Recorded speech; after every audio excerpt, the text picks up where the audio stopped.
अस्सलाम वालेकुम व्यूवर्स, कैसे हैं आप। उम्मीद करता हूं आप लोग खैरियत से होंगे। पैरों की उंगली में फिंगस बहुत आम मर्ज़ है, जिसकी वजह अलामत पैरों के नाखूनों में सफ़ेद, भूरे या जद रंग के धब्बे उभर आना है। इस बीमारी के नतीजे में नाखून मोटे या टूटने लगते हैं और कोई भी फ़र्द इसे अपने पैरों में देखना पसंद नहीं करेगा। इस मर्ज़ के दौरान वरम, इनकी मोटाई बढ़ने, रंगत बदलना और उंगलियों में दर्द वगैरह का तजर्बा हो सकता है। ऐसा आमतौर पर पैरों की सफाई का ख्याल ना रखना, जिस्मानी दिफाई निज़ाम में कमज़ोरी, पैरों का बहुत ज़्यादा नम जगह पर रहना या दौरान खून की नाक़िस गर्दिश के बायस होता है। ताहम अच्छी बात यह है कि इस वीडियो में हम आपको चंद ऐसे घरेलू टोटके बताएंगे जो इस हवाले से मददगार साबित हो सकते हैं और जिनकी साइंस भी तस्दीक करती है। तो फ्रेंड्स, वीडियो शुरू करने से पहले एक छोटी सी दरख्वास्त, हमारे इस चैनल को ज़रूर सब्सक्राइब कर लें और साथ लगी घंटी के निशान को लाजमी से प्रेस कर लें ताकि इस तरह की मज़ीद मालूमाती वीडियोज़ आप तक मौसूल हो सकें। तो फ्रेंड्स, इन टोटकों में सबसे पहला टोटका विक्स का इस्तेमाल है। विक्स हर जगह दस्तयाब आम चीज़ है जो आमतौर पर खांसी या गले की खराश के लिए इस्तेमाल होती है, मगर इसमें मौजूद अज्जा जिसे यूकलिप्टस ऑयल और काफोर नाखूनों की फंगस के इलाज में भी मुमकिन तौर पर मददगार साबित हो सकते हैं। 2011 की एक तहकीक में दरियाफ़्त किया गया था कि विक्स पैरों के नाखूनों की फंगस के इलाज में मुस्बित असरात मुरतब कर सकता है। इस मकसद के लिए कुछ मकदार में विक्स को मुतासरा हिस्से पर दिन में कम अज़ कम एक बार लगाएं। ऐसा करने से पैरों की फंगस कम हो जाएगी। इसके बाद है tea tree oil. Tea tree oil fungal कश और जरासीम कश खसूसियात रखता है। छोटे पैमाने पर क्लिनिकल स्टडीज़ में दरियाफ़्त किया गया कि टी ट्री ऑयल पैरों के नाखूनों की फंगस के ख़िलाफ़ मौसर साबित हो सकता है। इस मकसद के लिए इस तेल को मुतासा हिस्से पर दिन में 2 बार रुई की मदद से लगाएं। ऐसा करने से काफ़ी हद तक फंगस ख़त्म हो जाएगी। बाद है जैतून के पत्तों का एक्सट्रैक्ट। जैतून के पत्तों का एक्सट्रैक्ट फिंगल जरासीम कश होता है और जिस्मानी मुदाफ़ती निज़ाम को मजबूत करने में मदद भी देता है। इस मकसद के लिए एक्सट्रैक्ट को मुतासरा हिस्से पर लगाएं या कैप्सूल की शक्ल में भी खा सकते हैं। एक तहकीक के मुताबिक दिन भर में 2 बार 1 से 3 जैतून के पत्तों के एक्सट्रैक्ट के कैप्सूल खाना या इसे लगाने के मुकाबले में फिंगस के लिए ज़्यादा मौसर साबित होता है। इस तरीका इलाज के लिए ज़्यादा से ज़्यादा पानी पीना चाहिए।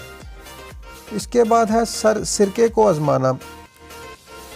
शवाहिद में इस ख्याल की तईद की गई है कि सिरके को नाखूनों की फंगस के इलाज के लिए इस्तेमाल किया जा सकता है, मगर फिर भी यह आजमाने के लिए एक महफूज घरेलू टोटका ज़रूरी है। इस मकसद के लिए 1 हिस्सा सिरका और 2 हिस्से गर्म पानी को मिलाकर मुतासरा हिस्से को इसमें 20 मिनट के लिए डुबो दें। इसके बाद है लिस्ट्रीन। लिस्ट्रीन में मुख्तलिफ अज्जा जैसे मेंथोल, थीमोल और यूकलिप्टस मौजूद होते हैं जो जरासीम और फिंगल कश होते हैं। यही वजह है कि ये पैरों के नाखूनों की फंगस के लिए एक मकबूल टोटका है। इस इलाज के हामी मशवरा देते हैं कि मुतासरा पैर को इस महलूल में रोज़ाना 30 मिनट तक डुबो कर रखना चाहिए।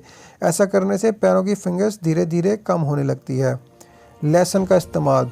2009 में एक तहकीक की गई थी और उस तहकीक में दरियाफ़्त किया गया था कि लहसुन जरासीम और फिंगल कश खसूसियत रखता है, तो मुमकिन तौर पर लहसुन से भी इस फंगस का इलाज किया जा सकता है।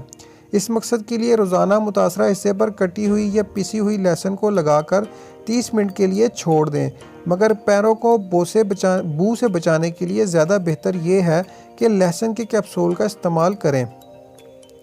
ग़िज़ा तब्दील करें। ग़िज़ा और सेहत के दरमियान ताल्लुक़ तो वाज़ेह है। आपकी ग़िज़ा जितनी सेहत बख्श होगी उतना ही जिस्म मुख्तलिफ औरात जैसे पैरों के फंगस पर काबू पाने में कामयाब हो सकेगा।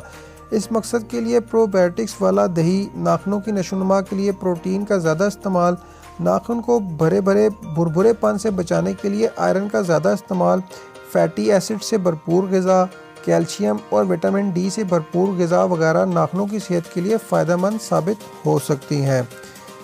बेशतर केसेस में पैरों में फंगस एक कॉस्मेटिक मसला भी होता है, मगर कुछ बार ये संगीन पेचीदगियों का बायस भी बन जाता है। अगर आप ज़ियाबतीस के मरीज़ हैं तो पैरों के नाखूनों में फंगस से पैरों में नासूर या दीगर मसाइल का ख़तरा हो सकता है। 2012 में इस सिलसिले में एक तहकीक की गई थी और उस तहकीक में बताया गया था कि नाखूनों का शदीद फंगस टांगों के मुख्तलिफ मसाइल का बायस बन सकता है। अगर आप ज़ियाबतीस के मरीज़ हैं या जिस्मानी मुदाफ़ती निज़ाम कमज़ोर है तो इन घरेलू टोटकों के बजाय डॉक्टर से रुजू करना लाजमी है। तो फ्रेंड्स, उम्मीद करता हूँ आपको हमारी ये मालूमाती वीडियो ज़रूर पसंद आई होगी। तो आपको अगर हमारी ये वीडियो पसंद आई हो तो वीडियो को लाइक कर दें, वीडियो के एंड में कमेंट करके वीडियो के बारे में ज़रूर बताएं और हमारे इस चैनल को सब्सक्राइब कर लें और साथ लगी घंटी के निशान को लाजमी से प्रेस कर लें ताकि इस तरह की मज़ीद मालूमाती वीडियोज़ आप तक मौसूल हो सकें। वीडियो देखने का बहुत बहुत शुक्रिया। अल्लाह हाफिज़।